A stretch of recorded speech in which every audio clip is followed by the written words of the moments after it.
আচ্ছা, আপনি যে আইএসএফ করছেন, আইএসএফ করলে কি ফায়দা আছে একটু বলবেন?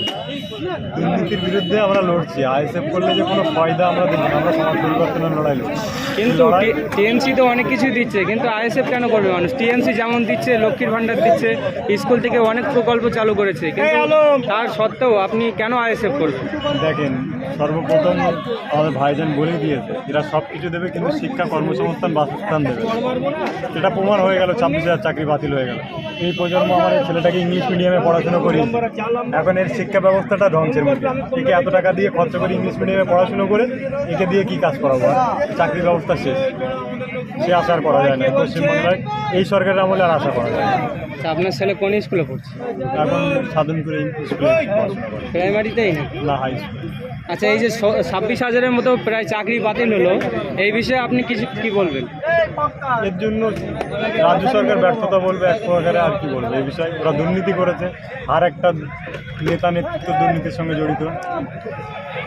আচ্ছা, এই যে তৃণমূলে আজকে জনসভা হলো, এই জনসভা থেকে আপনাদের কোনো রকম বাধা প্রদান করা হয়েছে? না না, আমাদের বাধা বলতে আমি ভয় করি না। আমরা 21 সাল থেকে নির্বাচন করেছি, আমি অনেক টাকা কেস খেয়েছি, 1,53,974 টাকা কেস খেয়েছি একটা ফ্ল্যাগ বাধার কারণে। আবার আমি এইসব কেসের ভয় পাই না। ফ্ল্যাগ বাদ দিয়ে আপনাকে বাধা প্রদান করা হয়েছিল, তাই তো? সে 2021 সালে বাধা প্রদান করা হয়েছিল, বাড়িতে পুলিশ পাঠানো হয়েছিল, অনেক চোট খেয়েছি। এমনকি আমার দিদি এখনো বাড়িতে এনে তার পুষতে হচ্ছে, তার সংসার সেখানে ঘর বাড়ি পর্যন্ত তৃণমূল সরকার ভেঙে দিয়েছে। এখন বর্তমানে আমাদের ওখানে আছে। তাহলে আপনারা টিএমসি কে বলছেন সন্ত্রাসবাদী বলছেন নাকি? এটা বাংলার মানুষ বলছে, শুধু আমরা আইএসএফ দল বলছি না, এটা বাংলার জনগণ বলছে, ভারতবর্ষ জনগণ বলছে তৃণমূল দুর্নীতিবাজ দল, সন্ত্রাসবাদী দল। সেটা তো প্রমাণ হচ্ছে একে একে।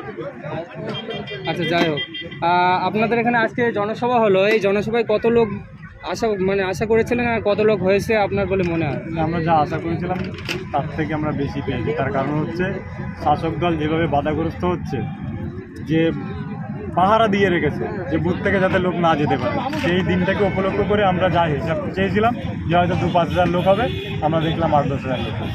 আচ্ছা, এই যে ব্যারাকপুরে কি মনে হয় আপনার, যে জিতবে বলে আইএসএফ? আমরা তো 100% আশাবাদী। 100% আছে? 100% আশাবাদী যে আমাদের। কত ভোটে লিড দেবে বলে আপনার মনে হয়? সেটা বলতে পারবো না আমি, কিন্তু লিড এখান থেকে আমরা আশাবাদী যে আমাদের আইএসএফ প্রার্থী লিড। আচ্ছা, আপনার পরিচয়? আমি ইন্ডিয়ান সেকুলার ফ্রন্ট আইএসএফের পঞ্চায়েত সভাপতি এবং বিধানসভার নেত্রী। আপনার নাম? শরীফুল। Thank you.